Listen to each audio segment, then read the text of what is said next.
Hello everyone, এগুলো হচ্ছে 2022-এর কিছু স্মৃতি। তেমনভাবে এখন আমি কিছু আঁকি না, কারো পেন্ট করি না, কিন্তু এখনো রয়ে গেছে সেই ভালোবাসা, সেই স্মৃতি, যেগুলো হয়তো এখন বহু বছরের পুরনো, কিন্তু এই ঘটনাগুলো আমার ইচ্ছে করে পোস্ট করে সবাইকে দেখানো যায়। কেউ কেউ এখনো হয়তো চেষ্টা করবে আঁকার, কেউ কেউ করবে না। মানুষের তো একেবারে সব কিছু করতেই পারে না। জীবনের পথে কেউ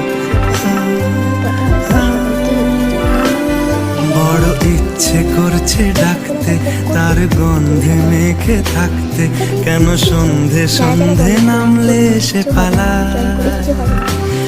তাকে আটকে রাখার চেষ্টা আরো বাড়িয়ে দিচ্ছে তেষ্টা, আমি দাঁড়িয়ে দেখছি শেষটা জানলায়।